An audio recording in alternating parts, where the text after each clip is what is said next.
Michel Mangenot, donc je suis professeur de sciences politiques à l'Université Paris 8, où je dirige l'Institut d'études européennes. Mon parcours est un parcours où je suis passé par Sciences Po Strasbourg, puis l'Université de Lorraine. Et mes domaines de spécialisation portent sur l'histoire des institutions européennes en particulier, mais également leur mode de fonctionnement, la sociologie des fonctionnaires et des personnes et des acteurs qui travaillent au sein de la construction européenne. Et depuis quelques années, j'ai développé un programme de travail que j'ai intitulé sur l'art européen de gouverner.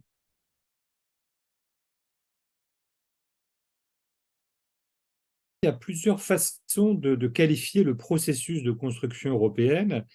On parle parfois du processus d'unification européenne, on parle du processus de construction que je préfère à titre personnel, ou le processus d'intégration. Alors pourquoi ces termes ne sont pas nécessairement anodins? Ils désignent tous le processus par lequel l'Europe s'est développée comme nouvelle forme politique et institutionnelle, mais néanmoins le choix des termes n'est pas neutre, puisque le terme de construction est un terme sans doute le plus neutre qui existe, car il ne présuppose pas un développement, une forme politique d'intégration, alors que justement le terme d'intégration ou d'unification laisse entendre que le processus de construction européenne serait un processus linéaire, et c'est ce qu'on appelle parfois en histoire un processus téléologique, c'est-à-dire dans lequel il y aurait un but pour la construction européenne. Donc ces termes ne sont pas neutres, et à titre personnel, comme beaucoup de chercheurs, le terme de construction est le plus neutre et donc est préférable à retenir pour qualifier ce processus.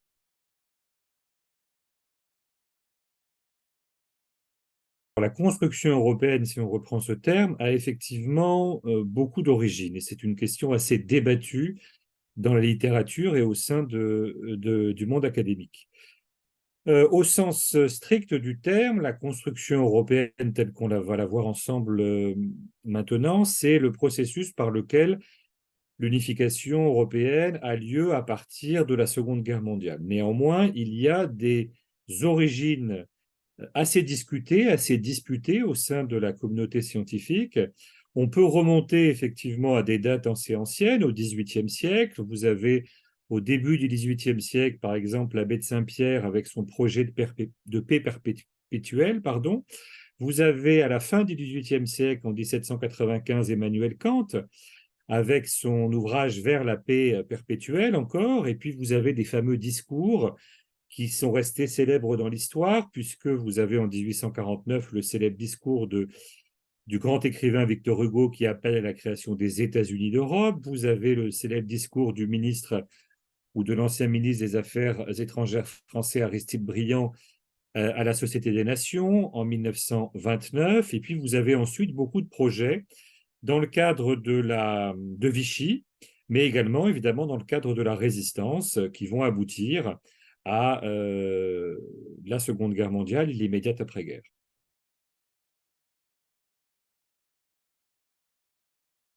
L'histoire de la construction européenne fait l'objet d'interprétations, de visions, de regards assez variés entre les différents historiens et plus généralement l'ensemble des personnes qui interprètent ce processus.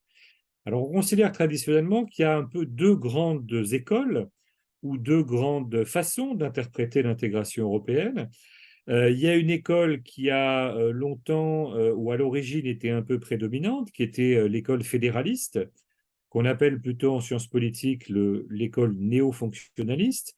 Si on devait citer un grand historien, on pourrait citer le cas de Walter Lippkens en Allemagne, qui est un des grands noms de cette histoire fédérale ou fédéraliste de l'Europe.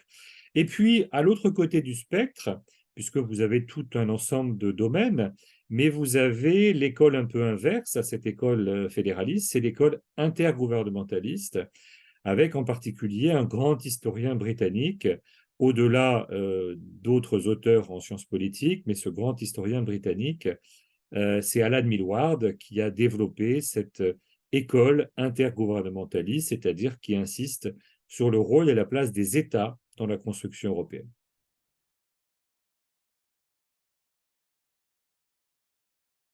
l'année 1948 est, selon moi et beaucoup d'autres spécialistes de l'intégration européenne, c'est une année charnière. Pourquoi cette année? Évidemment, c'est un peu réducteur de retenir qu'une année comme année charnière, mais pendant cette année, il y a la naissance de ce que j'ai eu l'occasion d'étudier moi-même dans mes propres travaux, c'est la naissance des premières institutions européennes.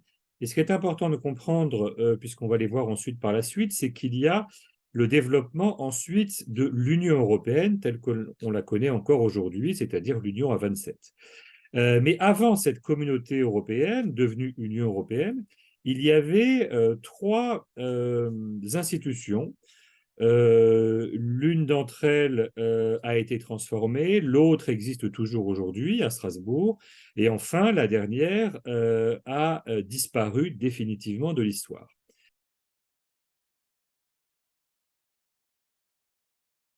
Au mois de mars 1948, il y a la signature d'un des premiers traités européens qui s'appelle le traité de Bruxelles, qui va fonder une organisation aujourd'hui méconnue, oubliée. C'est un peu les origines perdues de la construction européenne.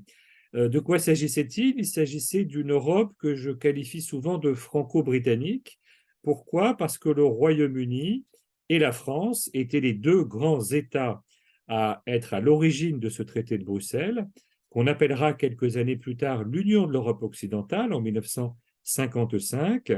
Ils n'étaient pas tous les deux, le Royaume-Uni et la France, c'était l'Europe des cinq à l'époque, avec les trois pays du Benelux, c'est-à-dire la Belgique, le Luxembourg et les Pays-Bas. Donc cette Europe des cinq, l'Europe du traité de Bruxelles, c'est une Europe essentiellement, ou une alliance essentiellement militaire, un pacte de défense dans le cadre du début de la guerre froide, mais on a tendance à l'oublier, c'était également une alliance en termes économiques, culturels, ça c'est beaucoup plus original aujourd'hui, par rapport à des débats sur la question de l'Europe de la culture. Il y avait un projet culturel dans l'organisation du traité de Bruxelles à partir de mars 1948. Enfin, il y avait des dimensions également dans le domaine de l'éducation. Premier donc espace créé ou institution pardon créée en mars 48, c'est l'organisation du traité de Bruxelles. Alors cette organisation, je le disais, elle va disparaître. Elle va disparaître en plusieurs étapes. Son histoire est un peu longue, je ne vais pas la détailler ici, mais à partir de 1955, elle va devenir l'UEO, l'Union de l'Europe occidentale, avec l'adhésion de la République fédérale d'Allemagne et de l'Italie. Ce sera pendant longtemps une Europe des sept. La particularité, c'est qu'il y avait au sein de cette organisation le Royaume-Uni. Et ça, c'est extrêmement important de rappeler à l'heure, effectivement, en 2016, du Brexit et du départ du Royaume-Uni de l'Union européenne, le 1er février 2020, que le Royaume-Uni faisait partie des toutes premières institutions européennes avant la naissance de l'Union européenne ou de la communauté à l'époque.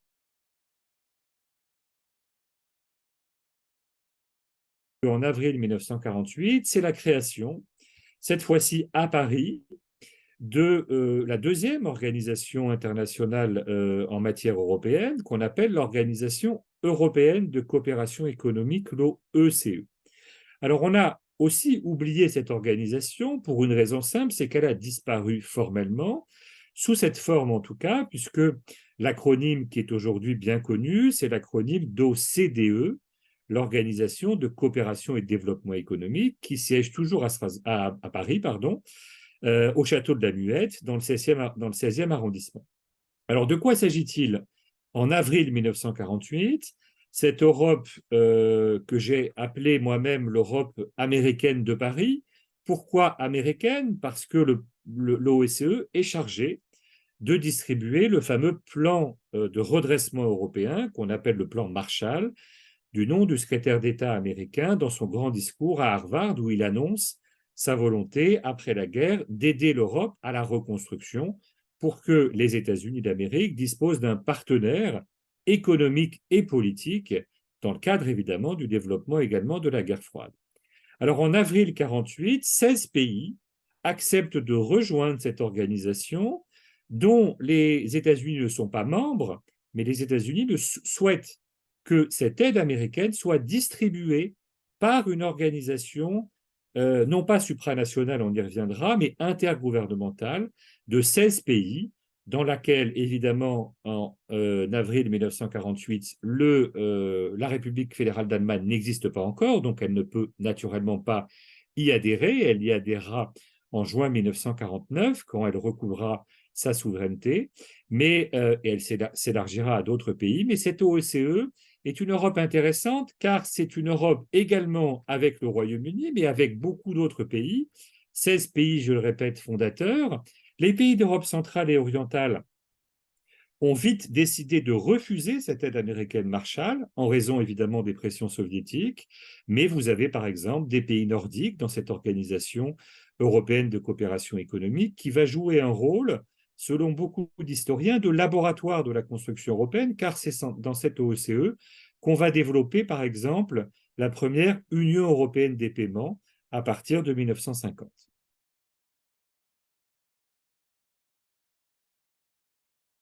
Ce fameux congrès de La Haye est très souvent retenu comme une date clé parce que se rassemblent dans la capitale des Pays-Bas un très grand nombre de fédéralistes ou de confédéralistes européens, puisqu'il y a beaucoup d'écoles au sein du fédéralisme européen. Et le mot d'ordre de cette grande manifestation politique, à laquelle beaucoup d'hommes politiques célèbres participent, on peut citer par exemple le cas de François Mitterrand, qui de nombreuses années plus tard se prévalera d'avoir été membre ou participé à ce congrès de La Haye. Et le mot d'ordre de ce congrès de La Haye, c'est de donner à l'Europe une assemblée unique. Et cette assemblée unique va donner naissance, quelques mois plus tard, en 1949, à cette troisième Europe, que j'aime bien appeler l'Europe de Strasbourg, puisque l'Europe de Strasbourg, c'est l'Europe du Conseil de l'Europe. Cette fois-ci, c'est 10 pays qui participent à cette organisation à Strasbourg, à partir donc de 1949, mais sur la base ou le fondement du Congrès de La Haye de mai 1948. Rapidement, 4 pays vont la rejoindre. Et ce qui est intéressant de rappeler, c'est très rapidement, dès le mois d'août 1949, vous avez la Grèce, mais vous avez également, donc plus tard évidemment l'Allemagne, qui recouvrera sa souveraineté, comme je l'ai dit, mais vous avez, et c'est plus étonnant et plus intéressant à rappeler, par rapport à la question qui occupe aujourd'hui l'Union européenne, c'est que très rapidement, en août 1949, le Conseil de l'Europe rejoint comme nouvel État membre la Turquie. Et donc la Turquie est un membre quasi fondateur, peut-on dire, du Conseil de l'Europe. Conseil de l'Europe qui va connaître une destinée un petit peu tragique, puisqu'il va vite être détourné par la nouvelle communauté européenne dont on parlera dans un instant, mais il va se repositionner, ce Conseil de l'Europe, à partir de 1950 et encore plus à partir de 1959, avec la Convention européenne des droits de l'homme qui donnera naissance à la Cour européenne des droits de l'homme, la célèbre Cour de Strasbourg, qui rassemble aujourd'hui le Conseil de l'Europe, près de 46 États. Donc c'est la grande Europe par rapport à la petite Europe de la communauté, qui va donner naissance non pas à ce que les congressistes souhaitaient, c'est-à-dire un grand Parlement européen et encore moins élu au suffrage universel, ça ce sera bien plus tard dans le cadre de la communauté européenne, mais une assemblée parlementaire du Conseil de l'Europe, car les Britanniques, qui étaient également membres fondateurs de ce Conseil de l'Europe, ne souhaitaient pas donner trop de pouvoir à cette première Assemblée européenne.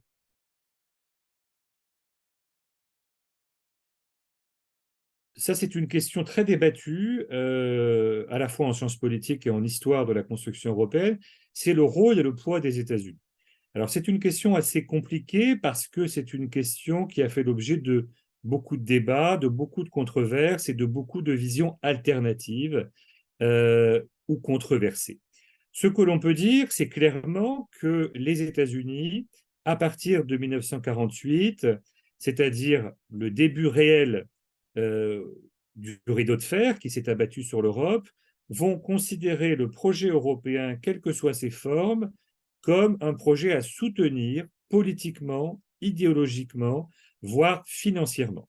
Financièrement, on vient de le dire, puisqu'il crée le fameux plan de redressement européen, c'est-à-dire l'aide américaine du plan Marshall. Donc là, c'est de l'argent directement engagé pour reconstruire l'Europe, pour recréer un partenaire commercial suite aux destructions de la Seconde Guerre mondiale qu'ils n'ont pas évidemment connues sur leur sol. Mais le gouvernement américain va soutenir aussi beaucoup d'autres initiatives, en particulier en matière financière, par le financement. Ça a été montré par certains de mes collègues comme Antonin Cohen, qui ont montré comment, par exemple, le gouvernement américain, grâce à ses célèbres fondations, la fondation Rockefeller, par exemple, a largement financé un certain nombre de mouvements d'unification européenne, considérant évidemment pour eux que c'est un enjeu majeur, puisqu'il ne faut jamais l'oublier, la première construction européenne, celle dont on parle ici, est un produit direct de la guerre froide, et c'est un projet qui naît dans le cadre d'un affrontement Est-Ouest.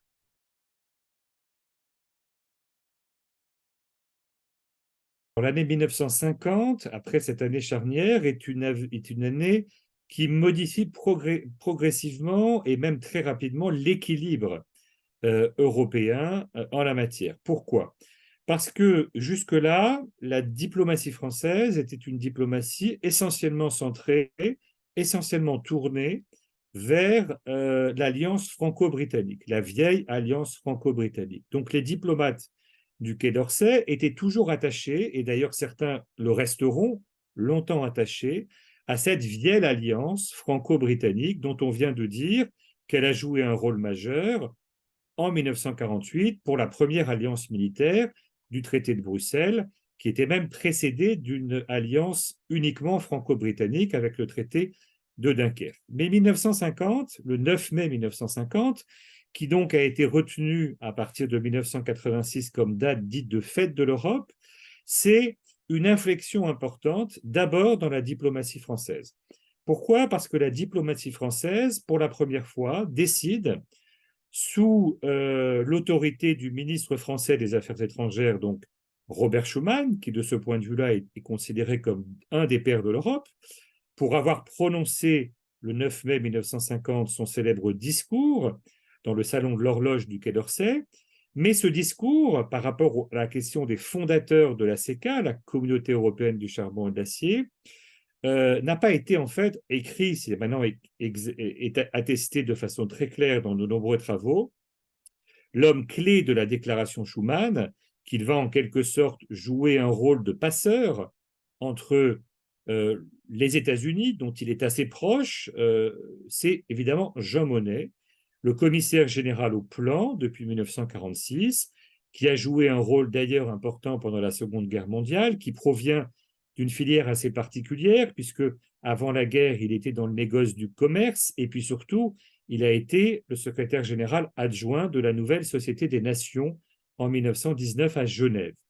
Donc, ce Jean Monnet et ses collaborateurs autour de lui, on peut citer deux grands collaborateurs célèbres, Pierre Ury, l'économiste, auquel le Grand Continent a consacré un très beau colloque, et puis Paul Reuter, qui est son conseiller en matière juridique, qui vont donc en quelque sorte rédiger pour Robert Schuman, qui va avoir le courage politique d'endosser ce texte qui est extrêmement important dans le sens où ce texte propose pour la première fois de s'adresser à l'Allemagne, qui a retrouvé sa souveraineté l'année précédente, pour construire avec elle une haute autorité qui rassemblerait sous son autorité la production du charbon et de l'acier en Europe. Et cette haute autorité, c'est une innovation radicale, on y reviendra parce que c'est la première institution supranationale de l'Europe, mais c'est aussi un geste politique, ce que j'ai appelé dans mes propres travaux un coup diplomatique dans lequel les diplomates du Quai d'Orsay étaient soit réservés, soit hostiles. Et donc, il y a un véritable courage politique du ministre des Affaires étrangères et en particulier de son chef de cabinet, son directeur de cabinet, Bernard Clapier, qui va accepter, après avoir prévu naturellement le chancelier Adenauer, les États-Unis également, de cette initiative qui va naturellement être ouverte à d'autres États que l'Allemagne.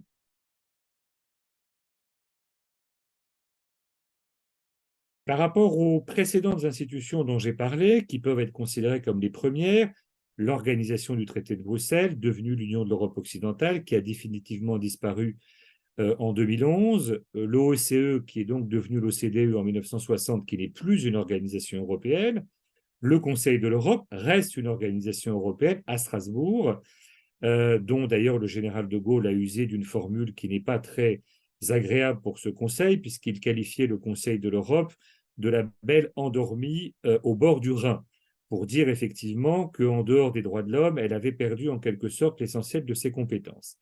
Et donc, pour revenir à la CECA, ce qui est innovant, voire révolutionnaire d'un point de vue institutionnel, on le doit, donc je le répète, à Jean Monnet et à son équipe, c'est de refuser le modèle précédent des organisations internationales, donc de la SDN, dans l'entre-deux-guerres qui a échoué dans ses missions à Genève, mais également de construire quelque chose de différent de cette alliance de l'OTB ou encore plus du Conseil de l'Europe, qui sont des organisations internationales.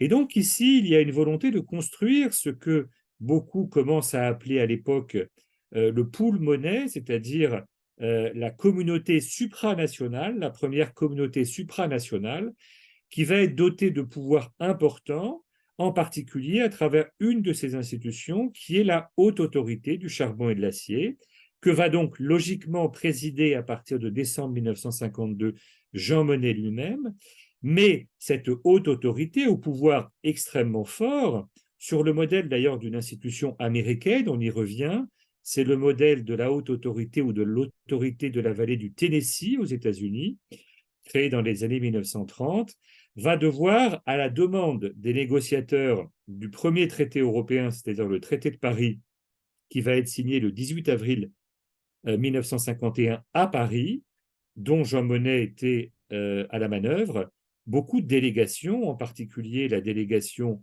des pays du Benelux, les Pays-Bas en tête, mais également l'Allemagne, vont vouloir, et l'Italie, puisque rapidement le Royaume-Uni va refuser de siéger à ces négociations en raison justement de la question de la supranationalité.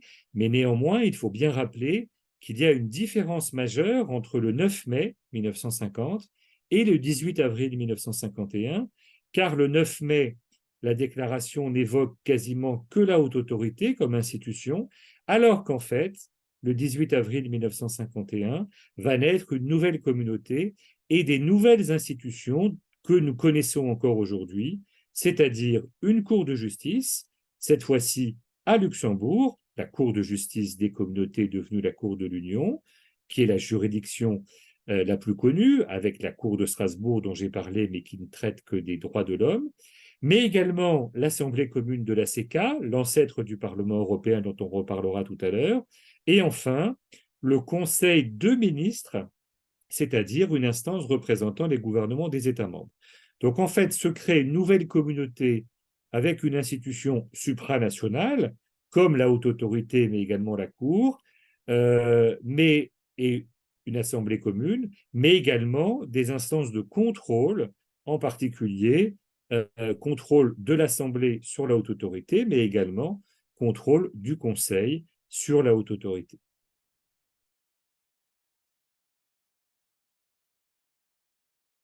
La CECA s'installe à Luxembourg à la fin de l'année 1952. Donc là, on a la naissance de ce que j'aime bien appeler l'Europe de Luxembourg, la première communauté européenne.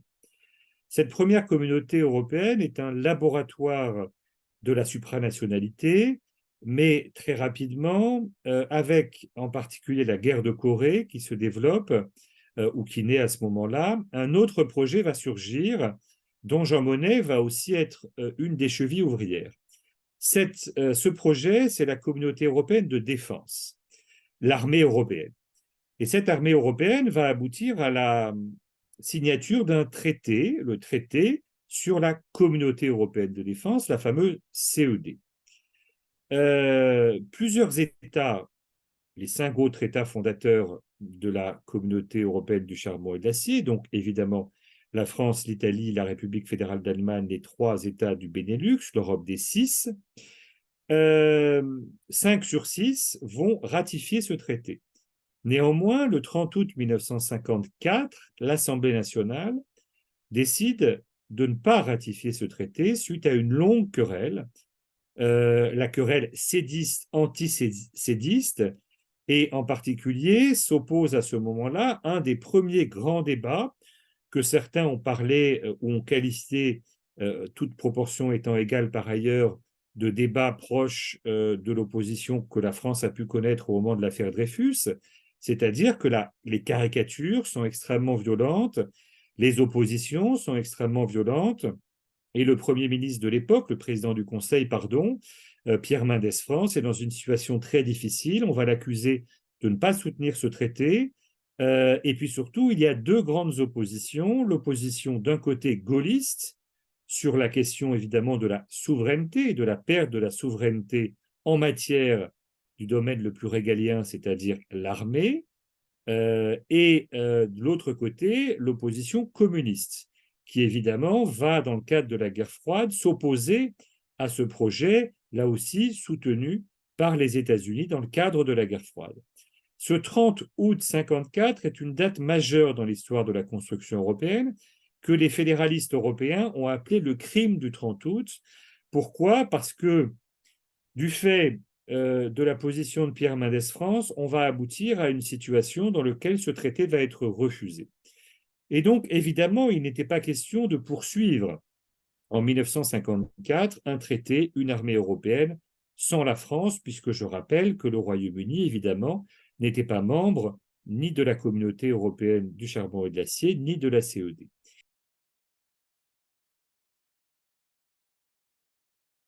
Jean Monnet va très mal supporter cet échec, qu'il va concevoir comme un échec quasi personnel. Il va en tirer les conséquences en annonçant sa démission quelques semaines après. Démission qui va mettre du temps à être acceptée. C'est un épisode un petit peu étonnant, puisqu'on va lui demander de revenir sur cette décision, puis finalement il va démissionner.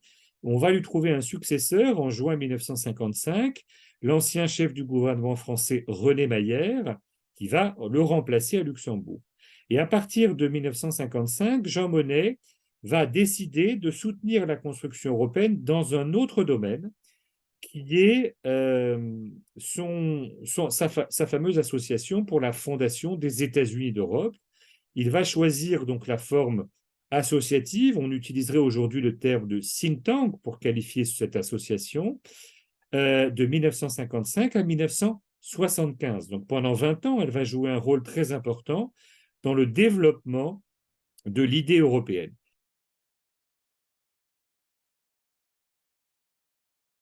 Dès l'année 1955, les États de la CECA vont décider de relancer la construction européenne, pas sur le terrain militaire, qui était sans doute pour beaucoup peut-être trop précoce, quelques années après la Seconde Guerre mondiale, mais de construire une nouvelle communauté à partir du signal politique envoyé par Messine, puis les négociations qu'on a appelées les négociations à Bruxelles de Val-Duchesse, à côté de Bruxelles, dans un château, qui vont aboutir à la naissance, le 25 mars 1957, d'un nouveau traité, la deuxième communauté européenne, la communauté économique européenne, mais le traité de Rome, ou les traités de Rome, devrait-on dire, puisqu'il y a non pas une communauté qui est créée en 1957, mais deux communautés, avec la communauté européenne de l'énergie atomique qu'on appellera l'Euratom. Il faut d'ailleurs rappeler, c'est important, que le grand espoir de Jean Monnet, mais également des négociateurs français, était, et c'est une forme d'ironie de l'histoire, la communauté Euratom. Ils mettaient leurs espoirs dans cette communauté, et cette communauté va vite échouer, et c'est évidemment la communauté économique européenne, la fameuse CEE, qui va devenir notre union actuelle, qui va largement réussir au début des années 1960, se développer et aboutir beaucoup plus tard à la création de l'Union européenne.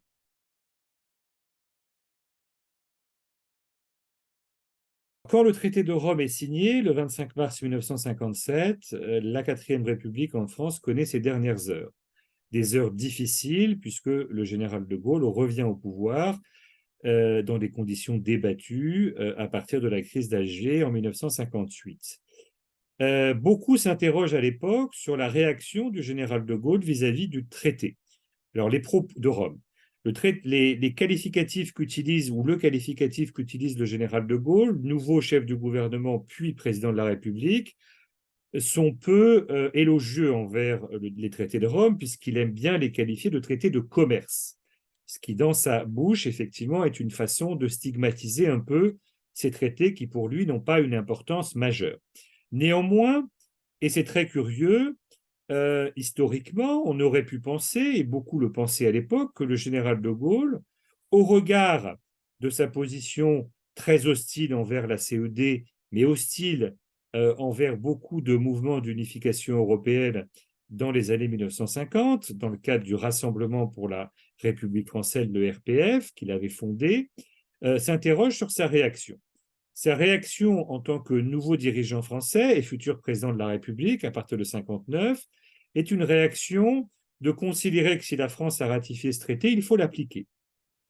Donc, il décide d'appliquer ce traité et les années 58-62 sont des années pendant lesquelles la France, alors même que son Premier ministre, Michel Debré, est très hostile à la création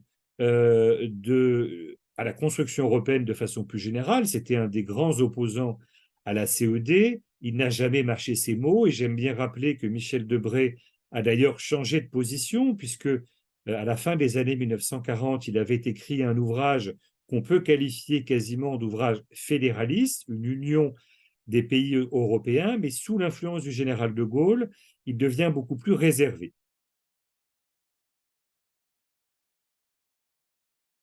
À partir de 1962, la position du général de Gaulle va progressivement évoluer vers une approche beaucoup plus hostile envers le développement de la nouvelle CE. Il y a des conflits vis-à-vis de l'Euratom, sur lequel je ne reviendrai pas. Le général de Gaulle et le gouvernement Debré refusent de renouveler le président de l'Euratom, mais progressivement, la controverse s'engage en particulier avec Walter Hallstein, qui est donc le président de la commission CE. Walter Hallstein est un président extrêmement ambitieux, le premier président de la commission CE, et se développe tout un ensemble de conflits qu'on a parfois appelés autour des conflits de la querelle des tapis rouges, parce que ce qui agace le général de Gaulle, c'est que Walter Hallstein se considère à l'égal d'un chef de gouvernement, voire à l'égal d'un chef d'État. En particulier, quand il l'accueillit aux États-Unis, il a le droit au protocole auquel normalement est réservé un chef d'État dans le protocole diplomatique ou un chef de gouvernement. Donc il y a cette querelle symbolique, mais également des débats, en particulier sur certaines propositions de financement de la PAC, la politique agricole commune qui a été créée en 1962, qui est la grande priorité française. Cette grande priorité française va constamment être soutenue par tous les présidents de la République, du général de Gaulle jusqu'à Emmanuel Macron. Et donc, de ce point de vue-là, il perçoit des menaces pour le financement de ce qui l'intéresse dans la communauté économique européenne, c'est-à-dire la PAC. Vous avez un de mes collègues américains, Andrew Moravchik, qui a écrit un très bel article traduit en français sous le titre « Le grain et la grandeur », où il montre en quelque sorte que la préoccupation du général de Gaulle en matière européenne, ce n'est pas tant la politique de grandeur que la défense de la PAC.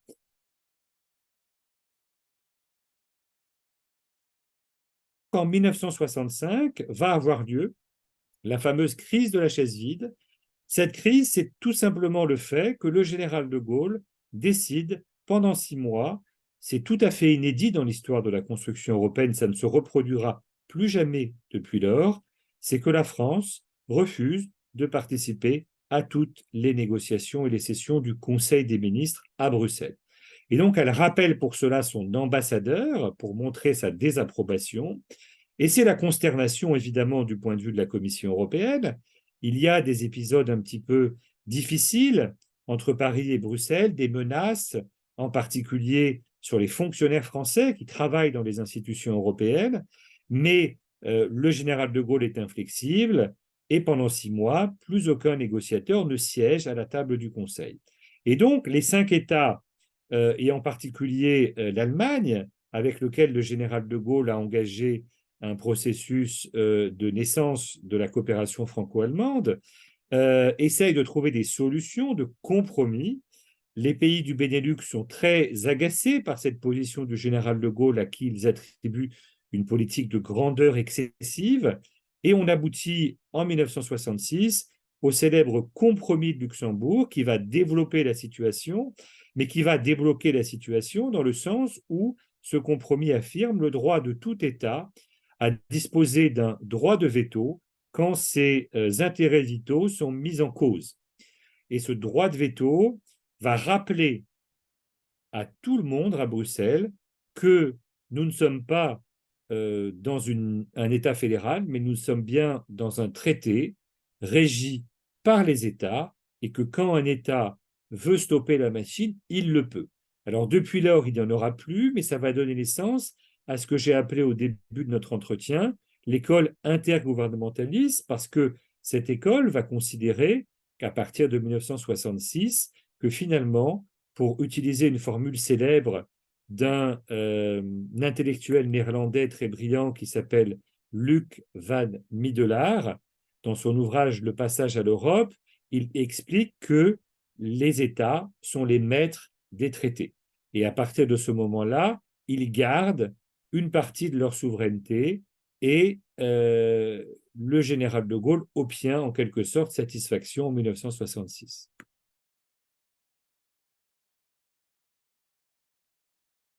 Cette invocation est toujours possible, sachant que cette attitude solitaire du général de Gaulle, dans une union qui va s'élargir, est non seulement de plus en plus difficile, mais de plus en plus mal perçue par nos partenaires. C'est-à-dire qu'à partir de ce moment-là, ça en permet à d'autres partenaires, et en particulier d'autres grands États, à partir de l'adhésion du Royaume-Uni en 1973, d'éventuellement pouvoir jouer ce jeu. Donc en fait, ce jeu, c'est un coup politique ou un coup diplomatique, pour reprendre cette expression que j'utilisais en 1950, en 1965, qui ne peut pas réellement être reproduit. Mais néanmoins, il permet de réaffirmer que les États continuent de jouer un rôle important, et Walter Hallstein quittera ses fonctions quelque temps après, en 1967.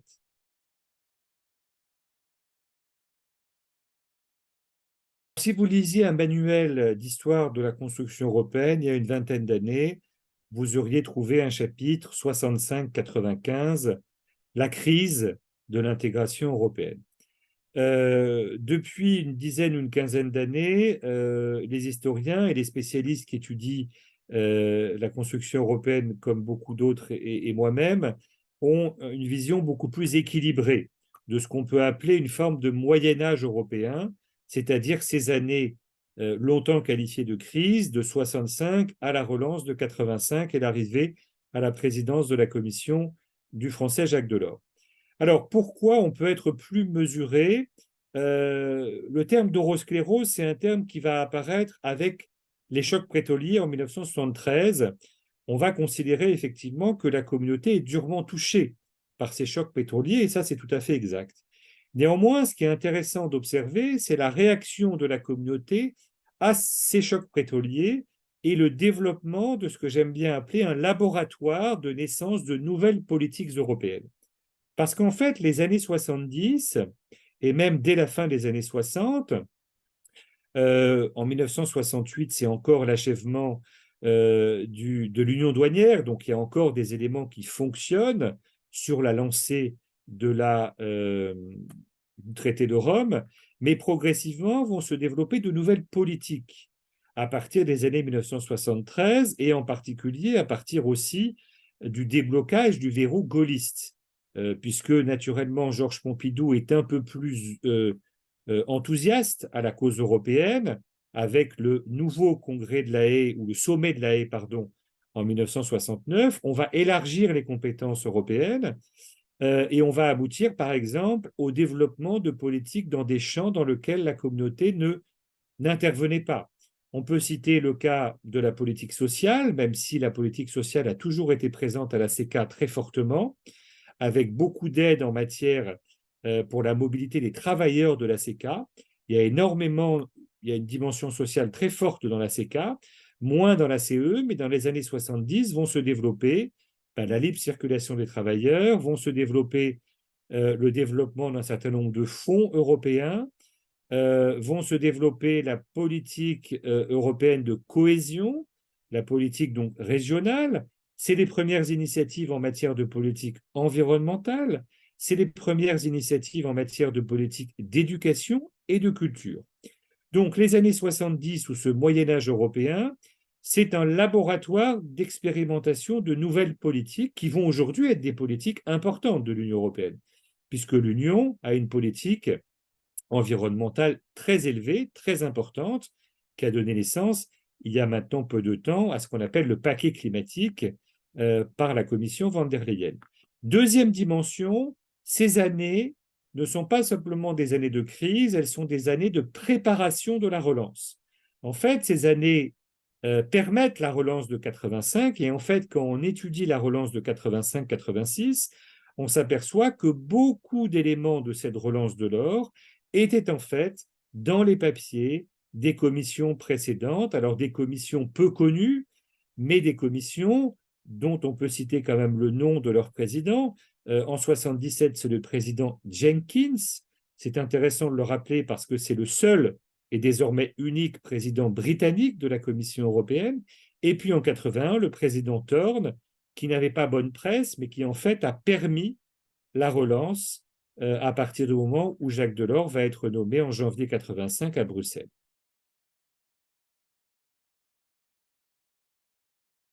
En juin 79 ont eu lieu les premières élections européennes au suffrage universel direct. Alors c'est une histoire assez longue, ces élections, parce que le traité prévoyait cette perspective, mais la France s'est toujours opposée. À la fois le général de Gaulle, Georges Pompidou, et c'est que Valéry Giscard d'Estaing, qui dans sa politique d'ouverture en France et en Europe, va contribuer à débloquer cette situation par la signature d'un accord en 1975-1976 qui va aboutir à déterminer le principe d'élection au suffrage universel direct des députés européens. Alors, entre-temps, cette assemblée dont on a vu l'origine en 1952 à Strasbourg, puisqu'elle a choisi le lieu de Strasbourg pour siéger, car il y avait déjà, vous vous souvenez, le Conseil de l'Europe et l'Assemblée parlementaire du Conseil de l'Europe. Donc, on a choisi de regrouper à Strasbourg les deux assemblées. On va progressivement aboutir à l'idée que ces députés doivent non plus être désignés par leurs assemblées nationales respectives, avec un quota par État membre, mais tout simplement être élus en même temps dans tous les pays de la communauté en 1979. Donc, entre-temps, l'Europe s'est élargie, donc 9 États, avec 9 élections européennes au suffrage universel direct proportionnel. Et donc, on laisse aux États la capacité d'organiser ces élections à condition qu'elles soient au suffrage proportionnel pour permettre une bonne représentation des forces politiques. Et cette première élection en juin 79 est un véritable moment démocratique européen très fort. Ça ne veut pas dire que la communauté n'était pas démocratique, puisque évidemment elle a été construite par des États démocratiques. C'était une légitimité démocratique indirecte, grâce au Conseil, grâce à l'Assemblée qui était composée de représentants issus des parlements nationaux, mais à partir de ce moment-là, elle devient une Assemblée élue au suffrage universel direct, ce qui va renforcer évidemment considérablement sa légitimité.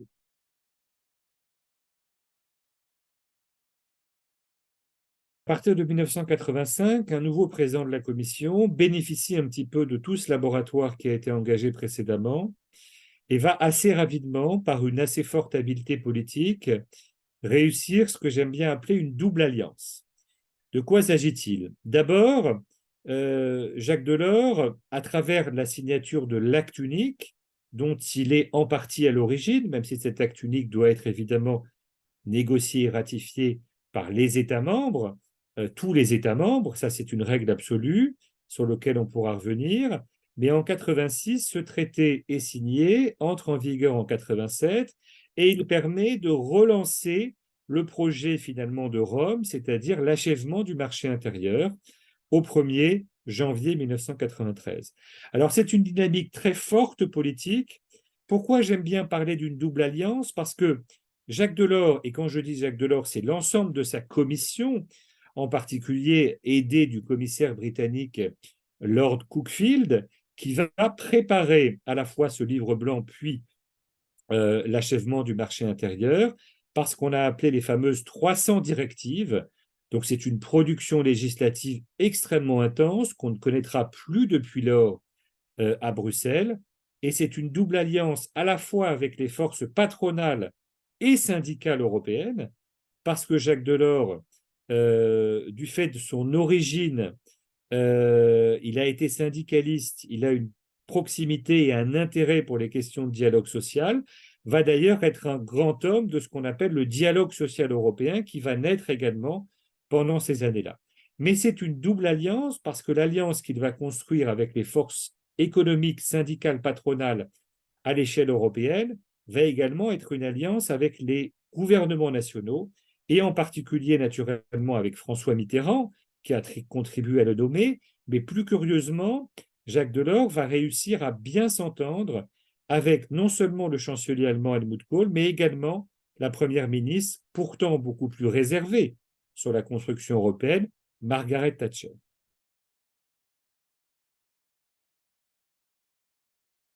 Le marché intérieur, c'est un peu le cœur de la communauté économique européenne. Tout tourne un petit peu autour de cela. C'est-à-dire que vous avez des politiques pour encadrer ce marché, pour réguler ce marché. Vous avez la politique de concurrence d'un côté. De l'autre côté, vous avez ce qu'on appelle le tarif extérieur commun, l'union douanière. Vous avez ensuite la politique commerciale pour défendre les intérêts de la communauté européenne face aux puissances commerciales dans le GATT, puis à partir de 1995 dans le cadre de l'OMC. Mais qu'est-ce que c'est le marché intérieur en tant que tel? C'est l'application de ce qu'on appelle le principe des 4 libertés. Les 4 libertés, c'est ce qu'on apprend beaucoup en droit européen, la libre circulation des personnes, des biens, des services et des capitaux. Et donc, ce marché intérieur, il n'est jamais d'ailleurs totalement terminé, puisqu'aujourd'hui, il y a quelques mois, nous avons développé à Bruxelles, sous l'autorité de la Commission von der Leyen, le marché intérieur en matière numérique. On peut achever ce marché dans beaucoup de domaines. Il reste encore des obstacles à un certain nombre de circulations.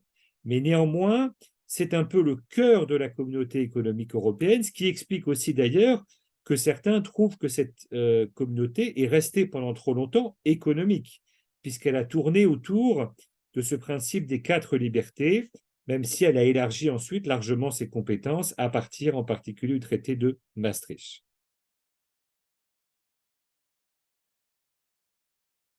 À partir de la relance de l'or, qu'on aime bien appeler dans l'histoire la relance de l'or, mais elle doit, je le répète, autant à d'autres membres de la commission importants que cette alliance entre 3 chefs d'État au profil assez différent, politiquement et idéologiquement, donc à la fois Kohl, Thatcher et Mitterrand.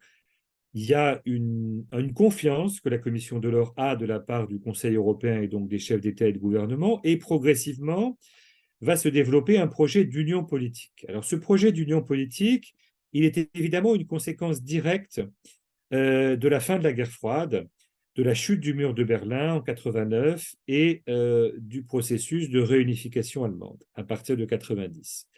Et donc va commencer une double négociation qu'on appelle le traité de Maastricht, puisqu'il va être signé dans le sud des Pays-Bas après un long Conseil européen en 1991 et entré en vigueur en 1993. Alors ce traité de Maastricht, il a 2 grandes dimensions. La première, c'est ce qu'on appelle l'union politique, et cette union politique vise à créer ce qu'on a appelé dans le traité de Maastricht des nouveaux piliers formant une nouvelle Union européenne. Alors, quels sont ces piliers? Le deuxième, c'est la politique étrangère et de sécurité commune. Le troisième, c'est quelque chose d'assez innovant, dont on parle beaucoup aujourd'hui, c'est la justice et les affaires intérieures, c'est-à-dire un nouveau développement de la communauté qui va largement dépasser le champ de ses compétences économiques et sociales vers des domaines beaucoup plus régaliens, c'est-à-dire la politique étrangère, c'est-à-dire la coopération judiciaire et policière, essentiellement en matière pénale. Deuxième grande dimension du traité de Maastricht, c'est ce qu'on appelle l'Union économique et monétaire, l'UEM, qui est donc la naissance tout simplement de l'euro, suite à la base d'un certain nombre d'initiatives qui datent également des années 70, hein, le fameux serpent monétaire européen, puis le système monétaire européen, qui va progressivement aboutir à un projet de monnaie unique dans le traité de Maastricht. Et ce traité va faire l'objet d'une procédure en France référendaire avec le fameux référendum du 20 septembre 1992, qui va aboutir à une courte victoire du oui et mettre en application ce traité à partir de septembre 1993. Donc le 1er novembre dernier, le 1er novembre 2023, nous avons commémoré les 30 ans du traité de Maastricht.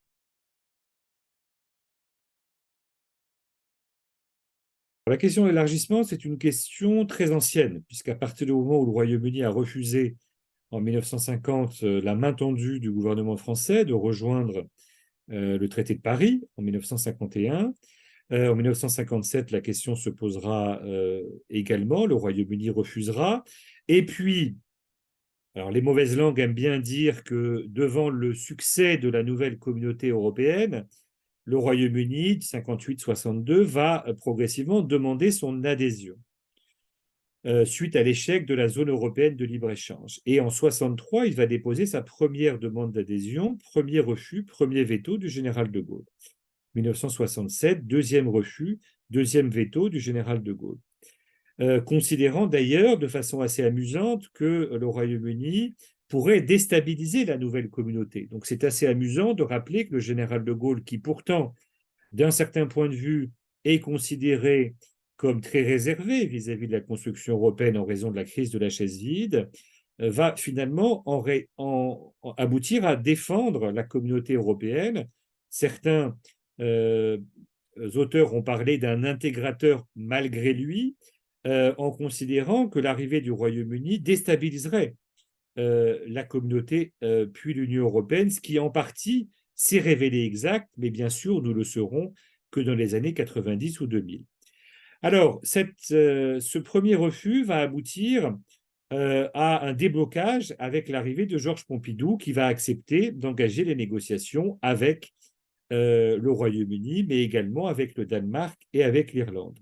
Et donc, on aboutit le 1er janvier 1973 au premier élargissement de la communauté économique européenne. On passe de l'Europe des 6 à l'Europe des 9.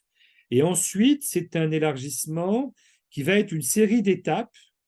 D'abord, c'est l'adhésion de la Grèce en 1981. Pourquoi la Grèce? J'aime bien rappeler cette célèbre formule de Valéry Giscard d'Estaing, parce qu'on ne fait pas attendre Platon.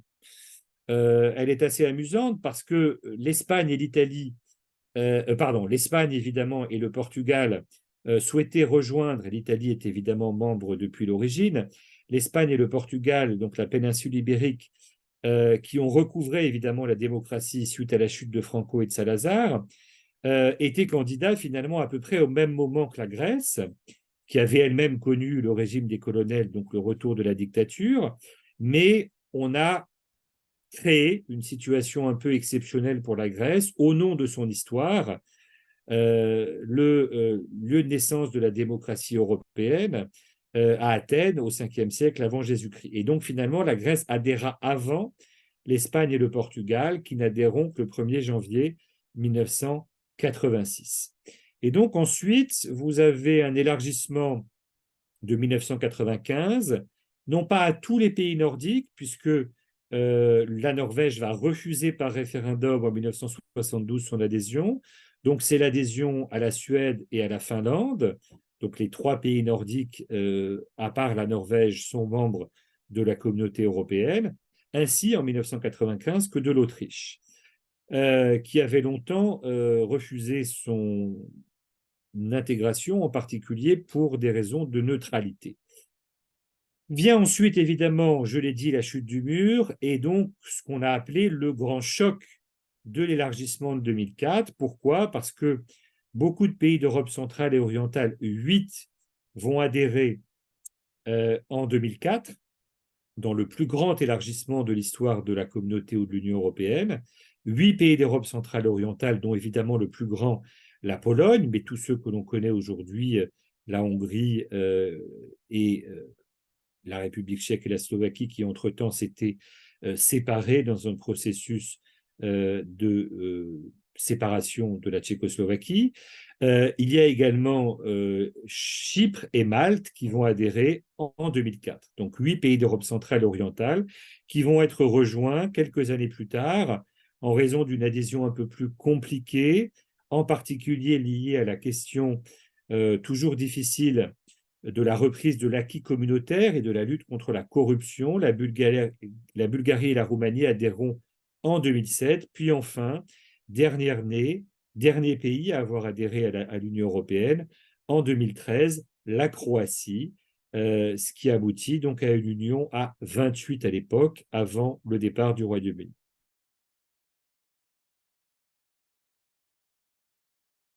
Certains historiens aiment bien appeler, en particulier à Strasbourg, l'anti-européisme, pour éviter d'utiliser l'expression d'euroscepticisme. D'autres utilisent l'expression d'alter-européisme pour montrer qu'il y a d'autres formes ou d'autres façons de soutenir ce processus. Alors, pourquoi l'euroscepticisme est un terme un peu connoté? Parce que c'est un terme en fait qui apparaît dans le langage journalistique britannique à partir des années 70. La presse britannique, on le sait, est extrêmement hostile à ce qu'elle appelle l'Europe de Bruxelles et aime bien développer des contre-vérités. D'ailleurs, l'ancien Premier ministre Johnson était un de ces journalistes extrêmement critiques à Bruxelles de cette Europe de la technocratie en diffusant très souvent, et c'est avéré depuis, largement de fausses informations par ce qu'on appelle la presse tabloïde au Royaume-Uni. Donc, le terme d'anti-européisme est plus neutre, permet d'ailleurs de montrer que l'anti-européisme est aussi ancien que l'européisme. C'est-à-dire qu'en fait, j'ai parlé tout à l'heure de la CED, les premiers mouvements d'opposition forts en France datent de la CED. La querelle de la CED, la querelle cédiste, est une querelle très violente, l'opposition communiste et gaulliste. Au Royaume-Uni, vous avez le développement d'un euroscepticisme, puisque ce terme est un terme anglais. D'abord, et c'est intéressant de le rappeler, de la part du Parti travailliste.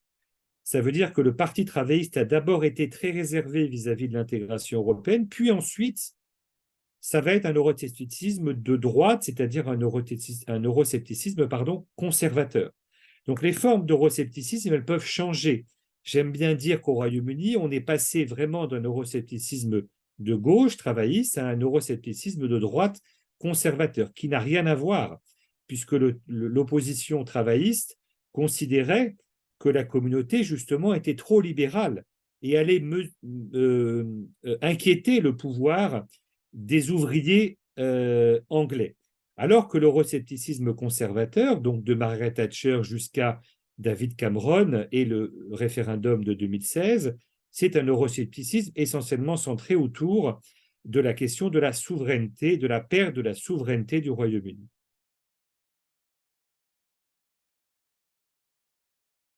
Le processus d'intégration européenne ou de construction européenne, c'est un processus qui s'est fait par des traités. Et donc, à partir de 2003, il y a l'idée qu'il faudrait sans doute changer de méthode. C'est ce qu'on a appelé la Convention pour l'avenir de l'Europe, dont la présidence a été confiée à l'ancien président de la République française, Valéry Giscard d'Estaing. Cette convention est un processus tout à fait nouveau qui vise à rassembler un nombre étroit, petit, de membres de cette convention, avec des députés nationaux, des députés européens, sous la présidence de Valéry Giscard d'Estaing. Et pendant plusieurs mois, ils ont abouti à la proposition d'un texte qui s'est appelé, que la presse a appelé la Constitution européenne, mais que je n'aime pas appeler la Constitution européenne, car son nom exact, c'est Projet de traité instituant une constitution pour l'Europe. Pourquoi cette différence qui peut apparaître juridique est très importante? Cette différence est très importante parce que le projet de constitution européenne signifierait la création d'une constituante à l'échelle européenne. Ça a été un peu le rêve de beaucoup de fédéralistes, en particulier dans les années 80 d'Altero Spinelli, un grand fédéraliste, d'ailleurs d'origine communiste italien, qui a développé le premier projet de traité, de première constitution européenne. Il y avait même des projets dans les années 1950. Là, nous sommes restés dans le cadre prévu par les traités, c'est-à-dire que cette constitution européenne, comme la presse l'a appelée, rédigée par Valéry Giscard d'Estaing et l'ensemble des membres de la Convention, a été proposée sur la base ensuite d'une conférence intergouvernementale, puis elle a fait l'objet d'un processus de ratification. Et effectivement, en 2005, nouvel grand débat, un peu comme celui que nous avions connu en septembre 1992, sauf qu'en septembre 1992, le référendum de Maastricht passe à une courte victoire, et là, c'est un échec assez massif, puisque plus de 55% des Français refusent ce projet de traité instituant une constitution pour l'Europe.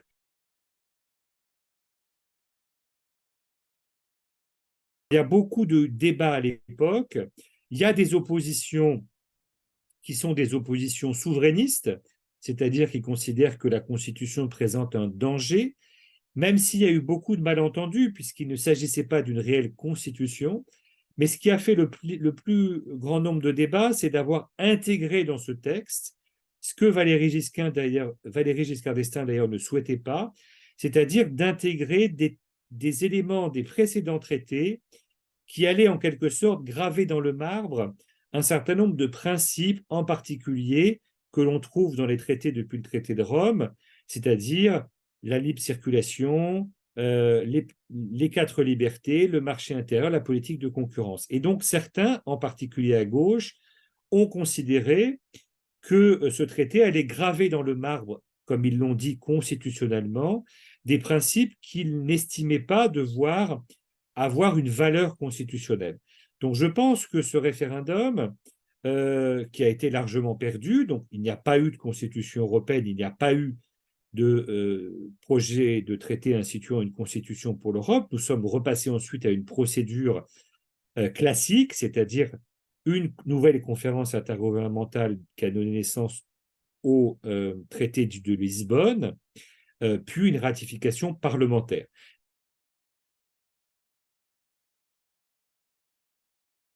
Beaucoup considèrent que le traité de Lisbonne est la reprise pure et simple du projet de traité instituant une constitution pour l'Europe.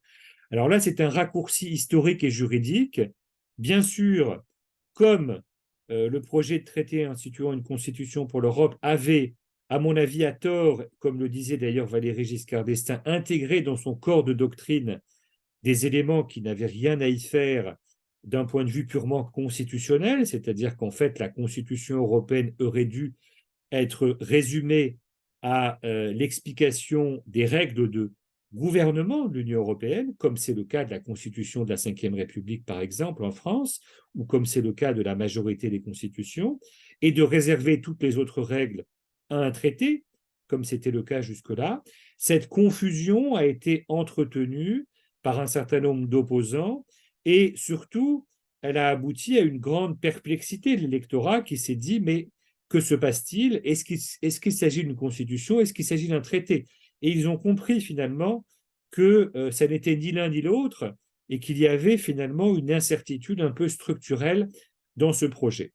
Mais le traité de Lisbonne n'est pas la reprise exacte du projet de traité instituant une constitution pour l'Europe, tout simplement parce qu'un certain nombre de dispositions prévues par la Convention ne sont pas dans le traité de Lisbonne. Par exemple, l'appellation de loi ou de loi cadre, qui était une initiative de la Constitution, nous n'avons pas de loi ou de loi cadre dans le traité de Lisbonne.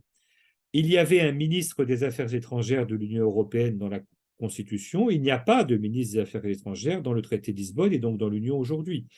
Il y avait l'importance de rappel de l'hymne et du drapeau européen qui ont été mis dans un protocole annexe. Donc en fait, il y a malgré tout des différences institutionnelles, mais c'est bien par voie parlementaire que le traité de Lisbonne a été ratifié, y compris en France, et est entré en vigueur en novembre 2009.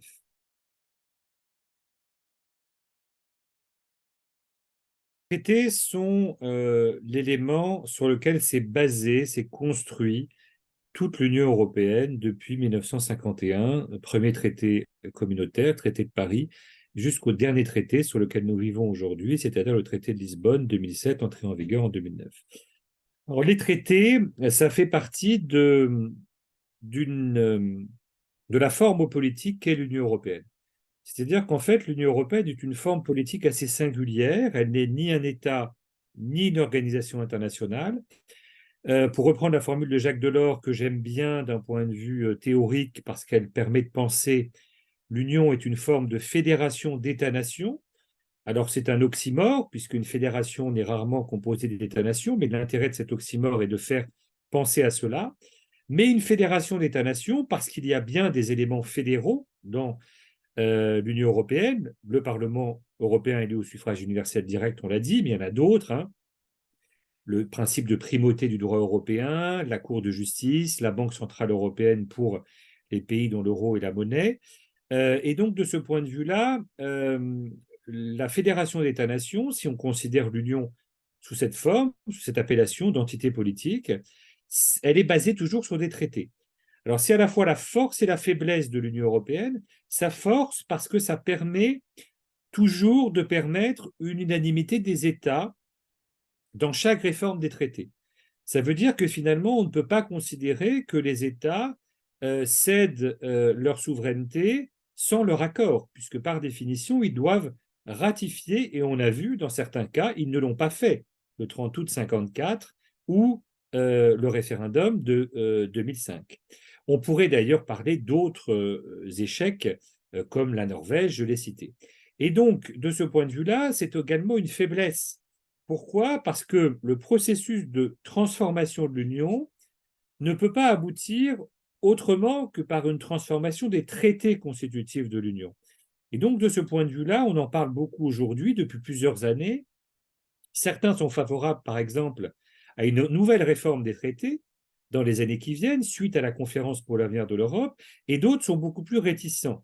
Pourquoi sont-ils beaucoup plus réticents? Parce que chaque révision signifie une nouvelle conférence intergouvernementale, c'est-à-dire les 27 États membres qui doivent trouver un accord à l'unanimité. Et selon une règle assez classique de la science politique, hein, on pourra toujours trouver un État qui s'opposera à une proposition. Et donc, de ce point de vue-là, c'est la raison pour laquelle c'est à la fois une force, car ça donne une légitimité en quelque sorte démocratique, juridique au processus constitutionnel, au processus pardon, institutionnel et non pas constitutionnel, puisque la Constitution a échoué, nous l'avons dit en 2005, mais en même temps, c'est une grande faiblesse et c'est la raison pour laquelle, d'ailleurs, en 2003, on avait voulu essayer de passer par une autre méthode, c'est-à-dire la méthode de la convention, voir ce que certains fédéralistes souhaitent faire, c'est-à-dire de créer une constituante qui viendrait en quelque sorte passer au-dessus des États. Ça, c'est une perspective à laquelle scientifiquement je ne crois pas, parce que l'Union a toujours été basée sur deux légitimités, la légitimité des États d'un côté, la légitimité des citoyens de l'autre. Donc, elle est toujours un équilibre fragile entre ces deux légitimités, et si on abandonne cette légitimité des États, vous allez avoir un problème en quelque sorte structurel ou un déséquilibre de pouvoir au sein de l'Union européenne.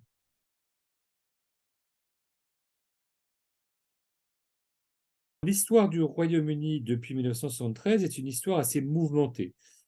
Ce que j'aime bien rappeler, et qui est très utile d'un point de vue historique, ce que beaucoup d'ailleurs ignorent encore aujourd'hui, c'est que le référendum donc décidé par le Premier ministre David Cameron, conservateur, en 2016, qui a eu lieu en 2016, qui a abouti donc à un rejet du maintien du Royaume-Uni dans l'Union européenne, n'est pas le premier référendum au Royaume-Uni. Et ça, c'est intéressant de le rappeler parce que beaucoup ont oublié aujourd'hui, même d'ailleurs parfois au Royaume-Uni lui-même, que en 1975 avait eu lieu le premier référendum sur le maintien déjà du Royaume-Uni dans, à l'époque, la communauté européenne. Il faut quand même rappeler que du coup, en 1975, nous sommes 2 ans après l'adhésion. Donc en fait, 2 ans après l'adhésion, le Premier ministre à l'époque travailliste souhaitait déjà organiser un référendum. Alors comment analyser cela? On peut analyser ça de la façon suivante, c'est que, je l'ai dit précédemment, il y a deux formes d'anti-européisme ou d'euroscepticisme au Royaume-Uni. Il y avait d'abord un euroscepticisme travailliste, et donc de ce point de vue-là, le Premier ministre travailliste en 1975 a voulu résoudre cet euroscepticisme au sein de son parti, l'aile gauche du Parti travailliste, et donc s'est dit que politiquement, pour contourner cette difficulté, cette opposition, il allait organiser un référendum. Et ça marche pour le Premier ministre travailliste en 1975, puisque ce référendum est gagné très largement à près de 2 tiers des Britanniques qui votent pour le maintien dans la communauté européenne. Sauf qu'à partir des années 80, nous passons au Royaume-Uni d'un anti-européisme travailliste à un anti-européisme de plus en plus du Parti conservateur. Et donc le Parti conservateur, celui de Margaret Thatcher, va être de plus en plus divisé, voire totalement fractionné, avec le développement d'une aile eurosceptique extrêmement importante, y compris à côté du Parti conservateur, qui va donc devenir de plus en plus difficile à gérer pour le Premier ministre, et en particulier pour le Premier ministre Cameron. Et donc Cameron va faire en quelque sorte le même pari audacieux, risqué, que le Premier ministre travailliste avait fait en 1975, de dire je vais tenter un référendum pour isoler mon aile eurosceptique et la contestation en dehors du Parti conservateur de nouvelles forces politiques très et uniquement eurosceptiques. Et donc il fait cette promesse de campagne, il est obligé de la suivre, le référendum a lieu en juin 2016 et à une relative surprise, puisque le oui était donné vainqueur encore quelques jours avant, le non l'emporte de peu, mais il l'emporte très clairement. Et donc le Royaume-Uni annonce son intention de quitter l'Union européenne. Néanmoins, une fois qu'on a voté cette décision, il faut la mettre en œuvre. Et ce qui était intéressant de rappeler en particulier, c'est que jusqu'au traité de Lisbonne, il n'y avait pas d'article dans aucun traité européen permettant de quitter le club européen. Ça, c'est quelque chose d'assez étonnant de rappeler que le traité de Paris, le traité de Rome, l'acte unique, le traité de Maastricht ne prévoyaient pas de clause de sortie. C'est intéressant de le rappeler parce que ça veut dire que du coup, l'Union était perçue comme irréversible. Et personne n'avait envisagé réellement qu'un État quitte l'Union. Bon.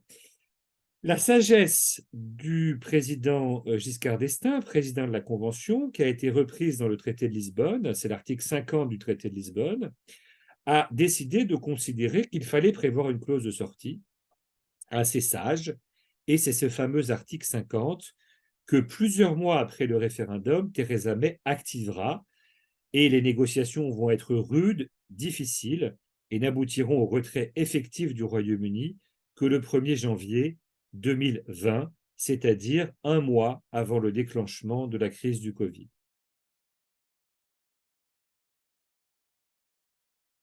La question effectivement du modèle de ce Brexit, qui a mis 4 années à être négocié, je renvoie évidemment ici au travail du négociateur français Michel Barnier, qui a publié d'ailleurs un journal du Brexit où il raconte toutes ces négociations, qui est une pièce historique tout à fait intéressante. Depuis lors, n'a pas donné lieu à de velléités d'autres États membres de quitter l'Union, ce qui est une surprise pour un certain nombre d'observateurs comme moi, mais qui en même temps, du fait des difficultés que le Royaume-Uni a connues, difficultés en particulier que le Royaume-Uni avait largement sous-estimées, puisque, je le répète, David Cameron non seulement avait fait campagne pour le oui, mais avait obtenu, peu de temps avant, de larges concessions pour son électorat que les dirigeants européens avaient accepté de lui concéder. Et donc, de ce point de vue-là, la difficulté pour mettre en œuvre ce Brexit, en particulier la grande difficulté, c'est la renégociation de tous les accords commerciaux, puisqu'à partir du moment où un État quitte l'Union, il perd tout le bénéfice des accords commerciaux, il doit renégocier tous ces accords. Et en fait, le Royaume-Uni, qui a dû d'ailleurs recréer un ministère du commerce pour cela, s'est rendu compte que c'était une tâche titanesque. Et de ce point de vue-là, on peut dire que pour beaucoup d'États ou certains États qui s'interrogeaient sur cette voie, ça a plutôt été l'exemple d'un contre-exemple devant la difficulté de la tâche, et même des États qu'on peut qualifier d'eurosceptiques, comme par exemple la Hongrie, dont le président Orban est un des grands opposants à l'Europe de Bruxelles, pour reprendre le discours de Margaret Thatcher, qui qualifiait parfois la communauté européenne de nouvelle Union soviétique. Et de ce point de vue-là, même Viktor Orban tente, souhaite rester dans l'Union européenne, car il a bien compris que le départ serait sans doute beaucoup plus compliqué pour les intérêts nationaux de son pays, et il ne va jamais jusqu'à cette ligne rouge. Ça ne veut pas évidemment dire que dans l'avenir, d'autres pays pourront solliciter l'article 50, mais jusque-là, ce premier départ est resté le seul, et on ne peut jamais évidemment faire d'histoire-fiction, mais vraisemblablement, du fait que 8 à 10 États membres tapent à la porte de l'Union européenne, dont l'Ukraine, évidemment, je pense qu'il n'y aura pas, il y a peu de chances qu'il y ait de nouveaux départs après celui du Royaume-Uni, mais évidemment ici, c'est de la pure spéculation, c'est de l'histoire-fiction.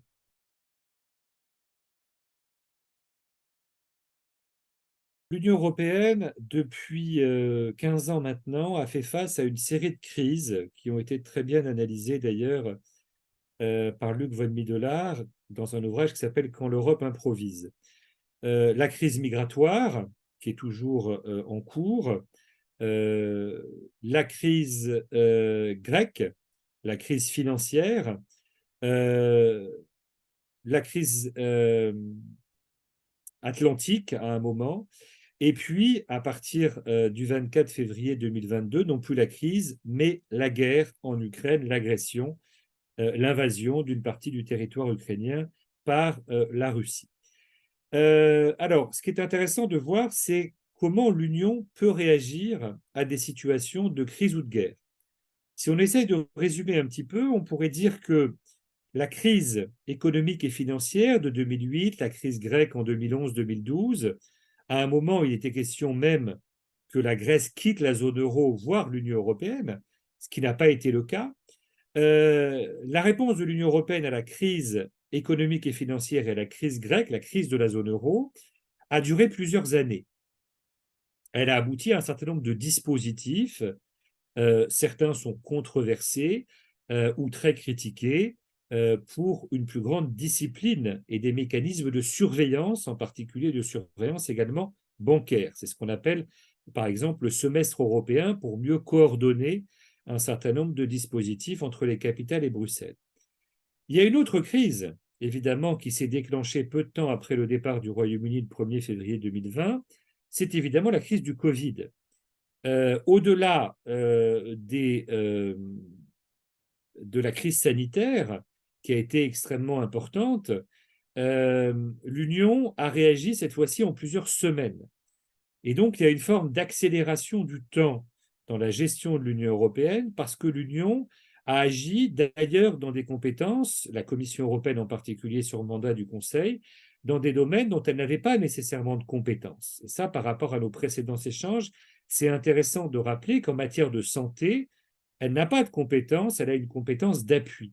Malgré tout, devant l'intensité de la crise, elle a été autorisée par les États d'acheter, pour le compte de l'Union européenne, un très grand nombre de vaccins, ce qui globalement a été une réussite, en tout cas dans la coordination de cette politique, plutôt que 27 États s'occupent de 27 commandes de vaccins. Ce qui effectivement est assez inédit dans l'échelle de l'histoire de l'Union européenne. Et ce raccourcissement du temps, ou cette accélération du temps, on l'a senti également le 24 février 2022, au moment où peu de gens en Europe s'attendaient à cette invasion, même si elle avait été annoncée par les services secrets américains. Et là, la réaction de l'Union européenne a été, non pas en quelques années ou en quelques semaines, mais en quelques jours, puisque l'Union européenne a immédiatement affirmé, par la voix de ses dirigeants, un soutien extrêmement fort à l'Ukraine,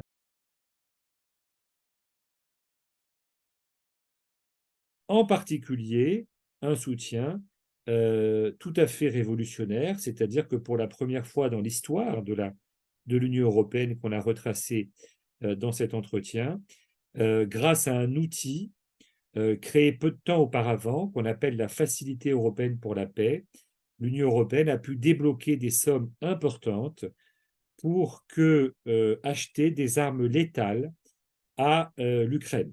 Et là, c'est une dernière transformation majeure, puisqu'on voit que pendant la crise grecque, des outils nouveaux ont été développés en matière de surveillance macroéconomique ou bancaire, qui ont été très critiqués par beaucoup, puisque ça a provoqué effectivement une austérité et une crise économique majeure en Grèce, mais malgré tout, la Grèce est restée dans l'Union européenne. La crise du Covid, contrairement à d'autres zones du monde, a été relativement mieux gérée par une politique d'achat massif de vaccins et l'utilisation d'un certain nombre de dispositifs d'alerte et de surveillance, en particulier avec l'autorité européenne ou l'agence européenne des médicaments. Et enfin, depuis 2022, depuis le 24 février 2022, une nouvelle accélération de l'histoire avec cette fois-ci un tabou dans la construction européenne qui est tombé.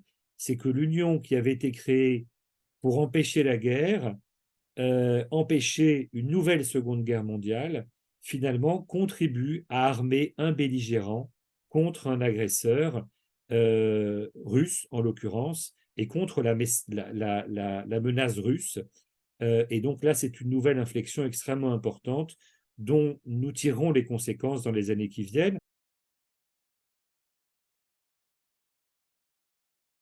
Il ne faut pas se faire d'illusions. Cette demande qui a été acceptée par la Commission européenne devra faire l'objet d'un processus de négociation long et personne n'envisage que l'Ukraine pourra adhérer dans les années qui viennent à l'Union européenne et en tout cas pas avant 2030, 2035, voire peut-être plus tard, même si beaucoup de dirigeants européens considèrent que l'Ukraine doit disposer d'un processus de négociation plus rapide, mais comme il y a 7 autres pays qui ont déjà le statut de pays candidat, dont certains qui attendent depuis beaucoup plus longtemps que l'Ukraine, il y a aussi un principe de respect à avoir pour les institutions européennes avec des pays des Balkans occidentaux qui ont demandé avant leur adhésion et qui considèrent que dans tous les cas, on ne pourra pas faire entrer un pays en guerre dans l'Union européenne. Donc le processus d'adhésion